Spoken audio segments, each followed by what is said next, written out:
Good morning, everybody. Happy May 1st. Can you believe it? We've got 4 months under our belt, and welcome to The Profitable Manufacturer.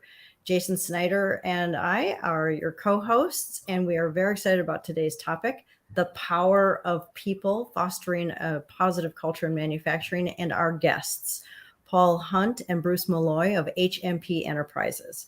And I know these two gentlemen pretty well because I am a distributor of one of their products, DryPro. And some of you may remember that I am the CEO of CastCoverz, where we make fun and functional products for the orthopedic patient. We manufacture our own products and we also distribute. And so the DryPro is a durable, far superior waterproof product available for anybody with a need to cover a cast, brace, that type of thing. So I am so excited about our topic today. And Jason and I have a very firm belief about how culture can be the biggest asset in your company. Yes, even a manufacturing company. And Paul and Bruce completely embrace that. And so I'm looking forward to having them talk about how they created the culture that is really unique, particularly in manufacturing. So gentlemen, welcome to The Profitable Manufacturer. And Paul, if you'd like to just quickly introduce yourself, then Bruce, and then we'll just let you go and talk about it.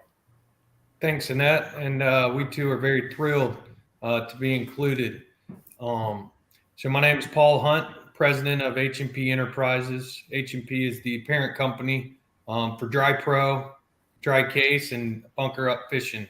I've been working with Bruce. We founded HMP back in October of 2019 with our first acquisition coming January of 2020 on the DryPro product line. And that in itself was a whirlwind. But here we sit today through the COVID experience, only stronger. And we're very excited to be on. Great. And Bruce? Yeah. So as Paul mentioned, we've worked together for several years now and have formed the company, and we want to stress that we have just an outstanding, I'm biased obviously, but I think the best group of people in the world to work with. They've bought into the culture, what we've wanted to establish here. The average tenure, even though HMP is relatively new, we've worked with these individuals in our past life for well over 20 years. And so there's a lot of continuity and there's a lot of buy-in to what we all want to establish. And that's a company that helps people at the end of the day. Great. Well, gentlemen, thank you again for being here. And so what would you say is, Bruce, the top 3 things that's important? And if you could elaborate on them, the top 3 things that are important in creating a positive culture in manufacturing. Sure. And I'll say, Paul and I did our top 3 independently of each other. And it was interesting to find out that 2 of the 3 we were completely aligned with. One, that shows that the power of messaging is critical to have everybody on board with it. That's absolutely. Great. And so transparency is a big one and for us. And so with everything that we went through with COVID, it was very obvious that there's going to be adversity. We're not unique to that. We all faced it. And so how do we continue to be transparent with our employees to let them know what's going on? Did we experience some tough times? Absolutely. But instead of trying to keep that, okay, we don't need to tell anybody that we're going through a pinch point, let's let everybody know. And the goal is we're going to get through this together. So transparency was very big in what we were doing, setting clear goals. And so step by step, so everyone knows exactly what we're trying to accomplish.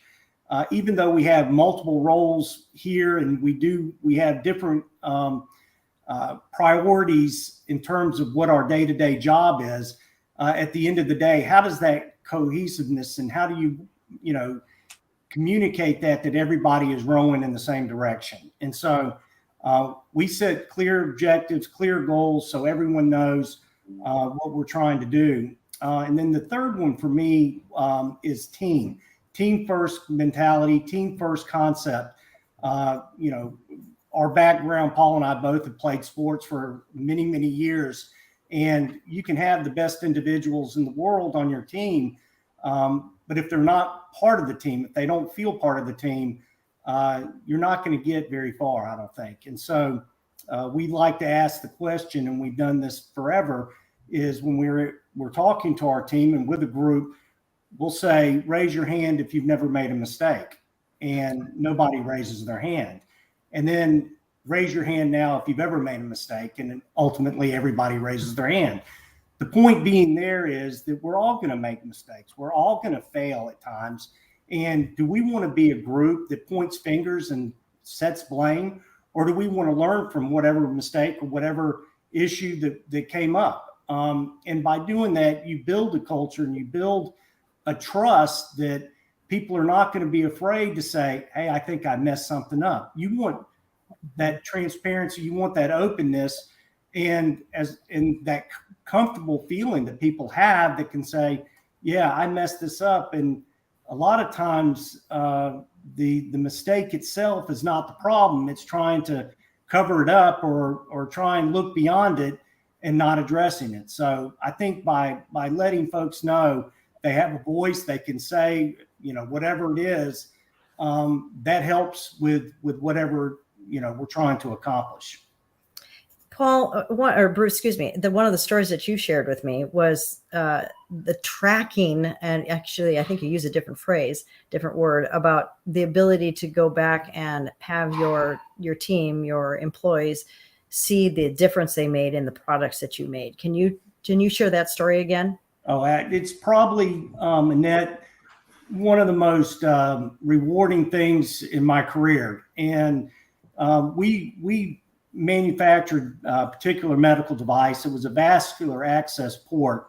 And in this case, again, quality of life, making sure our team understood that, the products that we build and the products that we touch, and I want that mindset going into it every single day, that it's going to be implanted in a mother, a father, a husband, a wife, and God forbid, a child. And so when we took that mentality, I think it really made a difference in terms of everybody, supporting each other. And then what you're referring to is from a traceability standpoint, we had a colleague in New York that was diagnosed with breast cancer. And she went to go get her chemotherapy and go through her treatments. And the device that she got implanted in her was one of the devices that we made at our facility. And unbeknownst to me, our employees, because of traceability, each person along the step of this device going through our system, every person that touched the device, their name is attached to it. And so these ladies did a video for our colleague in New York. And they said, I'm Shantae. I'm the one that did this particular step of your device. I want to wish you the best. Next person, next person, next person. And, and I still to this day can get a little choked up because you've never seen the response and the impact that had on our colleague in New York. You can't measure it. And so, hey, what better feeling is there that I don't come to work every day just to get a paycheck. Right. I'm doing something that can impact somebody's life. And so that's a very powerful message that we want to be able to give off. And so even though today, we make vacuum sealed, waterproof cast and wound covers, again, the message is the same as it was before. We want to restore quality of life and have that person going back living life. And that's what's important to us. And what an amazing story of the feeling, which is very important when it comes to an employee, of making a difference. I mean, I come to work and I do this and it's going to touch somebody, but it always starts at the top. And the fact that you also indicated this over and over and over with your employees, and this is going to go into your, a family member, a child, a mother, a grandmother, a brother, is so critical for them to see that story and that story is going to stay in their head. And so it's also important that everybody that's listening understands to get that feeling to your employees and get and address, be able to pull out their empathy of what they're doing. And it could be something even happy. For instance, Love Pop cards. I know the owners, and they're the greeting cards that open up and they're paper cut. And talk about a good feeling. That's another good, happy feeling, and how people. So if you convey these messages rather than we're just making a widget and just get it out there. And I also want to be fully transparent. I did business with DryPro prior to Bruce and Paul owning DryPro, and with the former owners. Very different culture, very different methods, systems, and processes. And that's one reason why I came back to DryPro, because I had originally decided to leave DryPro behind because I was not happy with the culture of DryPro. And so when Bruce and Paul, they contacted me and courted me for a while, and it's been a wonderful, wonderful transition. So first of all, Jason, do you have any questions before we move on to another story? No, this is just fantastic, and looking forward to hearing more. It's culture is the key to execution, in my opinion. Yes. Paul, do you want to add something here? For sure. Just jumping back to Bruce's, 3 main points, back to 2 of them that we did share. The transparency aspect is encouraging transparency, open communication with the organization. And Bruce did a very good job of stating, why you do that. And I think it goes without saying, the main thing is trust, and it's when you get out there and you're open and you're honest about the good and the bad, you build a level of trust, which just strengthens that cultural bond within your organization. The next piece was obviously setting clear goals. And one thing we like to do here is you've got to set clear goals as an organization and make sure that all the employees are aligned on what the organization wants to do. But in addition to that, you have to set clear objectives for those employees to help you reach your long-term goals. And so that's, one thing, whether it's, in the shipping and receiving department, the assembly department, up here in customer service, everybody is rowing in the same direction of what the ultimate long-term goal of the company is and how each of their individual successes help us get there. And one thing, that I always, like to say is one of my points is you have to promote an entrepreneurial mindset within your organization. Whether you're going out and starting your own business or you're working for a company, you can still be an entrepreneur. It doesn't mean that you have to go out and be the founder of a company, start the company, be a startup guy, whatever it might be. What I mean by that is every employee needs to have a seat at the table and allow them to share their thoughts, especially in manufacturing. There's no single employees that will give you better feedback on your products, good or bad, or how, maybe to make a change to them to make them better, or a change to your system and processes that will increase your throughput in your manufacturing processes. Then the actual guys that are putting, or girls that are putting the products together themselves. They're the ones doing the manufacturing. And Bruce and I, at one of our former stops when we were working together, we noticed when we got into this particular organization, one of the biggest things was the entrepreneurial mindset had been beaten out of these employees. They would offer up suggestions on how we could make our products better. And the upper management at the time would say, "Oh yeah, thank you, that's great, but we're going to do it this way. Oh yeah, thank you, that's great, but we're going to do it this way." And it didn't matter what they might have to add. They were just so set on their vision and their way. And it taught me a very valuable lesson in that we were missing out on so much in profitability, to be frank, in the manufacturing world, because we weren't listening, and that organization was not listening to the employees. And so for me personally, in my career, that's where the line was drawn in the sand. And I knew that we had to get out there, make ourselves visible as the executive team, make ourselves visible to the manufacturing the guys on the manufacturing line, on the floor, wherever it might be, so we could hear what they had to say. And we do that today within our organization here at HMP, and it's one of the most important aspects. And Bruce will tells a good story, and I have one myself, but we really made it all come to life when I was out as a sales rep, a manufacturer's rep, way back when I first started out. Then all of my product I was selling was only going to get paid out in commissions if the job was profitable. And you think of it when you take the job, well, that's pretty straightforward.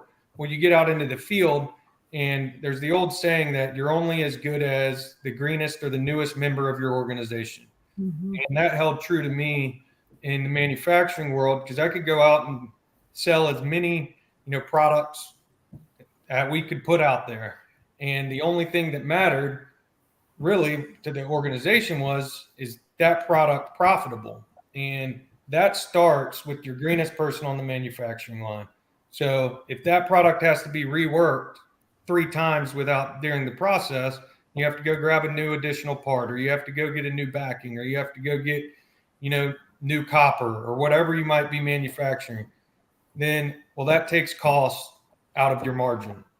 And that saying, you're only as good as the greenest employee, holds true there, because the company, it really does live and die by every single member of the organization.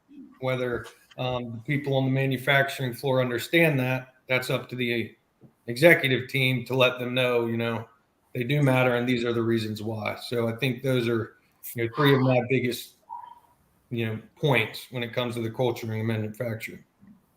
And actually as a sales rep too. Right. Correct. Absolutely. There is not just the line employees, it's the salespeople. Way back in my day, heck, 40 years ago. Wow. 40 years ago. And I was a salesperson. I happened to bring in the first 6-figure account, the first 7-figure account. And I was a young woman, and I was their number one salesperson. And they were hiring other people, and they hired a man that was a dad with 3 children, 1 on the way. Found out later that his base salary was much higher than mine. So I asked my boss, hey, what's this about our new hire? And he said, well, he's got a family to feed. No, pay is supposed to be based on performance. And so that was a very clear indicator of how important, again, how management sees employees, whether it's salespeople, whether it's people on the line, it's the culture they create. And he didn't see anything wrong with that. And actually, a competitor had been courting me for a while, and I said, no, I'm very happy. I picked up the phone and said, let's have lunch. And so it does make a difference. And I can understand that and when you have no control over the profit, Paul, and you thought here you are selling a lot. And so it's very important that this culture of transparency, goals and objectives and et cetera. So Bruce, do you have another story? Sure. I was just going to add to that. So you leave the company, there's a cost associated with that. Now you've got, they're going to have to recruit somebody. They're now going to have to train somebody. They're going to have to, all those different steps. And a lot of companies don't ever want to talk about that. They just, it's just part of the turnover. But there is a big cost, a price tag attached to, turnover. And so again, creating a really good, robust culture that people are excited to come to work every day, you can really reduce that number significantly. Yeah, that's a very good point. And when, to add on and to piggyback what Paul was saying too, everybody needs to have a seat at the table, and everybody needs to understand how, they play an important role. So as a med device company, we were subjected to audits from the FDA. You didn't know when they were going to happen. They would just show up at your door, and you better be prepared. And we went through an audit and got glowing reviews one time. And two ladies showed up at my office and said, you told us that everybody was important and we all played a part in this. But all we do is clean the facility. We don't really think that we have an important part in that. And I stopped them and I said, number one, I've not done a good job in expressing how important you are. Number two, you are the first impression. And the saying goes, you only get one chance to make a first impression. And every time somebody walks through this facility, they mention and they comment on how clean it is. So you set the stage for everything that followed. So shame on me for not expressing that to you. But number two, you need to know how critical of a role you play and how much of a difference you make in the organization.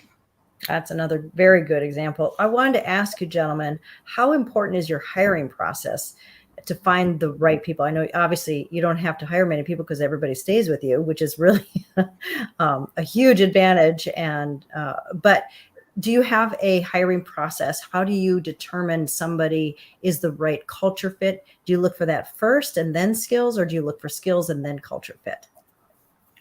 Paul, do you want to take that? Happy to. So, I think the main part about the hiring process is you've got to look at both, to be frank, in that. And the kicker there is if somebody has the skills and prospective employee number two has the exact same skills, right? Or they're very similar in skill set, then it breaks down to who's going to buy into the culture. Who is the team player? Who's going to constantly have a championship mindset that we like to talk about? Whether you perform the same you do when you're in the sports world, you're up by 100 or you're down by 100. You're even keeled, and who is going to buy into the team culture and really check their ego at the door and understand that we're only as good as the newest person on this team, and how that translates into the workplace is.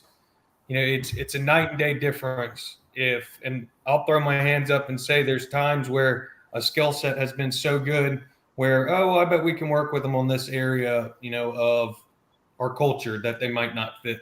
And you can't bend in that situation. You've got to stick to putting the culture first, because all it takes is one spark to start a forest fire. And that's where it, we spend our day in manufacturing putting out fires. As Bruce and I like to say, you peel back the onion. Peel back one onion and you find a fire, and then you peel back the next layer and the next layer and the next layer. The last thing you need to do is go against your company culture in the hiring process to get a particular skill set that you think might be better. Because at the end of the day, it is the culture that matters. And And I can add to that story. I made some bad decisions early in my hiring days for my company, CastCoverz. And it was out of desperation, and never, ever hire out of desperation. I think you two would agree with that. I think Jason also would agree with that, with running his companies as well and seeing his clients' companies. I was in a small town, agricultural town, and the skill set, I needed sewists and as well as other individuals. And I made some bad decisions, and I hung on to them thinking they'd keep working out and I'd work this, but they just didn't have the culture. And I'll take full responsibility for that, because I'm not sure I was really clear on the culture that I wanted to create. And B, when I saw a problem, I kept thinking I could work with that problem, even though the skills were phenomenal, but there was an issue about entitlement. And I kept thinking I could fix it. No. And so it really, I look at culture first and then skill set. And if you it's easier to teach skills than it is culture. Either they get, mine's happy, joy. I mean, it's a little bit more informed than that, but mine's, actually treat others well and think what you're doing, and, and don't skirt around the issues. It's just, and let's take care of our customers and ourselves. people just look at me blank when I talk about the culture, then I know they don't get it. And I remember a woman came in and said, well, I actually just want a job because I worked at a grocery store and I needed ankle surgery. And so I just worked there to get the insurance to cover the ankle surgery. And I just looked at her and thought, are you saying that out loud? I couldn't believe she said that out loud. She would not have fit into our culture because we don't take advantage of things that are offered to you. Anyway, so Jason or Bruce, any other stories like that? Well, I was just, to add to that, we kind of have an analogy that you can have this beautiful garden and you have these beautiful flowers that are, blooming, and then a weed pops up. And if you don't address the weeds are going to multiply and eventually they're going to choke out your beautiful garden. And so we've always relied on our employees to tell us. Sometimes we have, binders on, we don't always see it firsthand, but if somebody's not fitting in with the culture, they tend to stick out pretty obviously. And so they can either choose at that point, you give them a choice. You can choose to buy in and be a part of this positive culture, or you can continue to go about your ways, which is not going to align with what we're doing. And along those same lines, we have one of our great team members here who does pretty much all of our assembly, and he suffered a really bad 3rd-degree burn on his leg. Well, here we are, this guy is building our product day in and day out. He's got a family trip coming up to go to the beach, and he's bummed because he's not going to be able to fish, which he loves to do. And he's telling us this over, and we're hearing it. And finally it goes, well, why don't you use one of our CastCoverz, cast and wound covers? And it was like the aha moment, for everybody. Aha, here we go. And he used the product, went down, had a great time, and sent us pictures constantly about his fishing excursions. And Paul and I kind of looked at each other and go, sometimes we got to step back, and some things are right in front of you sometimes and you don't see them. And culturally, it all is when you're I think it needs to be more than just a job and a paycheck and where you go to work every day. We talk about it as family, and we stress that we are like a family, because quite frankly, we spend more time together here than we do with our own families. And so that's what makes it very rewarding. That's true. In California, where I'm based, it's a little harder to treat your employees like family. You can't give them a hug. You can't touch them on the arm. You can't say, excuse me, excuse me. You can't say, oh, I'm so sorry, dear. You can't say things like that. You have to be very careful. So that's sadly trying to maneuver around those limitations. It actually has to become a little bit more creative, because I am a hugger. I am, oh, I'm so sorry this happened to you, or whatever, or yay, I'm so happy this happened to you. But one thing I'd like to go back to you being transparent about your goals and objectives. How often do you and how do you present those goals and objectives to your team, and how do you bring them into the fold? Is it a quarterly meeting, monthly meeting? How do you do it? Bruce?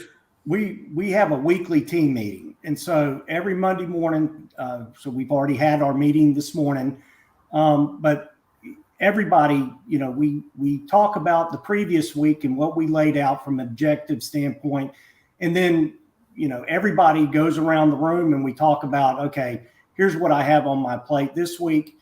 And it allows us the opportunity to go, well, we can share some resources in that area, or I can pick that up so you're not overburdened with what you're doing.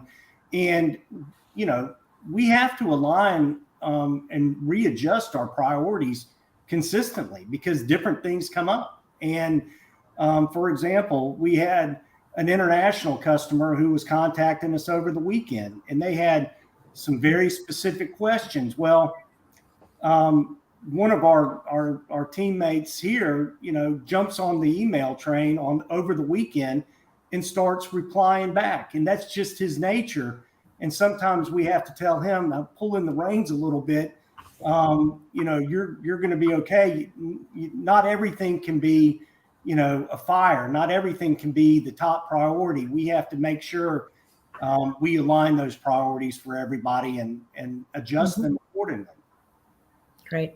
Right. And I think, Annette, just to add to that, one of the key things on the weekly meeting is, like Bruce said, the environment changes really weekly. And so by having these weekly calls, it is expected within our organization, you have your seat at that table and you get called on every week, and that's just every single person in the organization has their little, whether it's 2 minutes or 20 minutes, you have the floor, and so each person, sometimes I don't have anything today.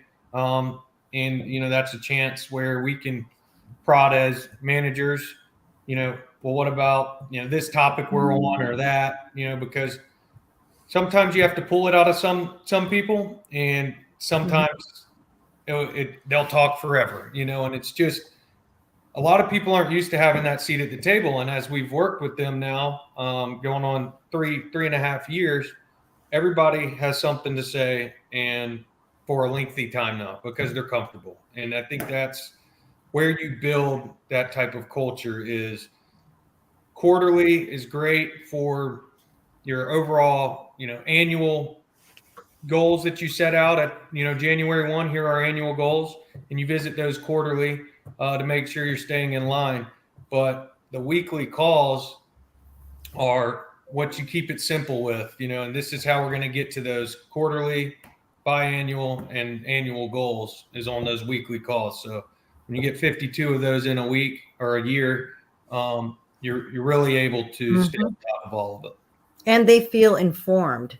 One of the things I did in my company is, and by the way, I had some great people who worked for me too. So I made some good hires too. I don't want to give the impression that I didn't have any good employees. I had some great employees. And one thing I did is I realized that they didn't understand when we had returns come back, how that costs the company. And so what I did is I would, about once a month, show them a cost of goods exercise. I would show them that fabric is X per yard, the notions that, whatever included, and then the labor, and it was based on time studies, how many you can make in an hour, that kind of thing. And we sell it for XYZ, then we have shipping, and then we have this, and their minds were just blown. They had no idea, of course, of the background. And then I said, so when a return comes in because of a mistake we made, this is what happens, and this is how it depletes the margins, and which depletes the ability for me to increase pay and or give, profit disbursements at the end of the year, that type of thing. That was illuminating for them. And I did the same thing for shipping. I did the same thing for warehousing and customer service. And the amount of time, I had one employee, she was just wonderful, but she loved talking to customers for 20 minutes, and really she could get it all done in 3 or 4 minutes. And I always said, you don't have to be invited to dinner. You can still get it across without being invited to dinner. And so I showed her time, what her time cost, and our average order value. And it really made a difference for them. And it showed how and here I am giving the information they need so they understand how the business is run, but also how they can do it in a way that stays cohesive with the culture that I had created. And so those were very inspiring meetings that I had with the team. Mm-hmm. I'll add one thing here about transparency on finances. We practice open books largely in our two businesses, where it's known on a weekly basis what our revenue, cash collected, and a few other metrics that's put out there. And we had a discussion in our Profit First community about this, of how that creates buy-in and a stronger team culture. Because two things: one is most business owners hold that close and don't share that information, and therefore the team has no visibility on how they can improve and make things better. And two, it creates trust in that we're willing to share that and be open with that, where in most their previous experiences that wasn't even talked about or even visible and things. And so that's one thing that we've been able to do to differentiate from any other work experience, to build that trust and taking that lead and sharing that information. It's paid off, I think, for us and extra hidden benefits that we would never be able to see because we're transparent about that thing. So adding to your discussion about transparency definitely has been very good for us in our business. That's great. So, before I summarize our broadcast today, Paul, Bruce, you want to finish with a story or another point?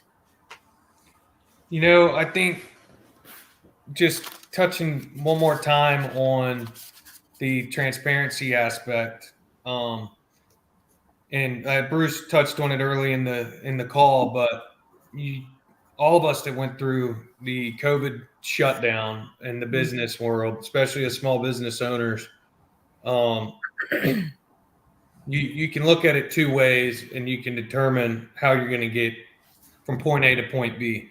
And as a business, the number one constraint on moving from point A to point B is if you're generating cash, if you're making money, or you either have money or you run out of money. And if you run out, there's the bad side to that. And so, when COVID hit us as an elective-based surgery, our products were based on elective surgeries. We had one option, and that, like Bruce said, was to be as transparent as possible. Our third month of ownership of the company, we did about $14,000 in total revenue. That won't cut it on a day during the high season, and to have 30 days, much less. That's one you sound the horn immediately. You get out in front of your employees, and we let them know, firsthand, it's nothing you guys have done, and it's nothing this team has done, but here's the pinch we're faced with. And it's going to be a long road ahead, not an insurmountable road ahead. Here's what we're going to have to do to climb out of it. And it drives really good change. We were able to look at our Amazon book of business and how we were doing business through e-commerce channels. And that's when we made the legendary switch off of Vendor Central to FBA. And when you take your net margins from 16 to 18% up into the 48 to 55% range, that's something the company gets behind. But they need to know, here's where the heartburn's going to come in. We're actually going to show a skid for a while because we have to burn out a ton of inventory in Amazon. And I know you think we're crazy for doing it while we're making no money while elective surgeries are shut down. But when's a better time to do it? Foregoing when we're in our high season and you're actually really foregoing revenue, or you're not going to be making any money right now because nobody's allowed to go into work. So let's make the switch. Now, on the flip side of that was we underestimated the burnout rate of that inventory due to the elective surgeries being shut down. So in a perfect world, if the world was still going 100 miles an hour, we would have burned through that inventory a lot sooner. During COVID, we did make that decision, but we weren't burning through it as quick as we would like because people weren't having elective surgeries. But long story short was that was just a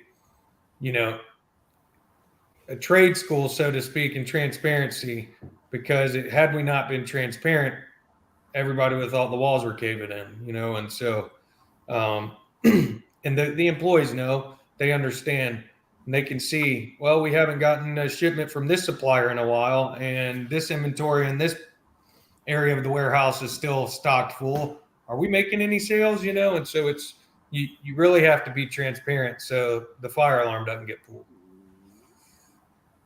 And Bruce? Yeah, I would just add, Annette, I don't know if you remember, you and I had a conversation way back when we were talking about doing this switch, and I don't even think we were doing business together at the time, but you offered some advice, actually, and it made me feel a lot better because you said, okay, if you do this, you got to make sure you've got a sound customer service, structure, and you got to make sure you have a good inventory structure.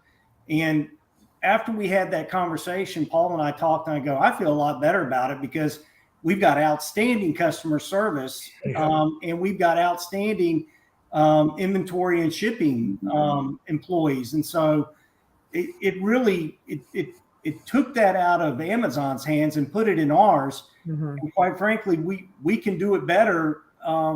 Our products, we know them better. And so that was some good advice you gave back then. I appreciate that. And here we are, as Paul said, it was, we both, I think, went through a lot of Rolaids and Tums during that transition, but you keep your head down and you go. And nobody said being a owner of a company was going to be easy. And if it was easy, everybody would do it. And so we can pat ourselves on the back all the time, but where we're very fortunate is the group that we have on our team and how supportive they are with everything that we do. And they bought in to what we're doing. And as you get through one storm and you know you're going to be faced with another one, but you have to be able to look back and go, okay, here's what we did well. And really it points out the people that, we have on our team. Well, thank you, gentlemen. I think this has been a very powerful conversation about the power of people and fostering a positive culture in manufacturing. I think the top highlights were that you all do you're transparent, whether it's adversity or the good and the bad. You're just transparent. You have clear goals and objectives and are transparent with those, with your employees and with your team. And then you have a team first mentality, which is very unique, sadly. But if you don't have a team, then what do you have really when you think about it? And also the the entrepreneurship mindset as well. And I think that those are all important. And Jason brought up the financial transparency, as I brought up on COGS, just drilling deep on that. So trust, I think, is the overarching theme. I think it's hiring the people that have that culture mindset first. It was another theme as well. Anything that the three of you want to add to that? No, that's it. We always like to say, you play for the name on the front of your jersey and not the one on the back, and because that's going to be the organization up front, And I love your sports analogies, especially, yeah. Rowing in the same direction. I love that one. Mm-hmm. Rowing in the same direction. All right. Well, gentlemen, thank you. Jason, any closing comment? No, it's all been well said, and we all have our experiences and practices. I would urge anybody who's watching this to look at workplace culture and business culture as your foundation, because you can build a lot of fantastic things on that. So, yes. And everybody who's listening, drop your ideas down below and contribute to them. Family friendly, of course, always family friendly. All right, gentlemen, thank you so much. Thank you. Thank you very much. Talk to you later. Bye.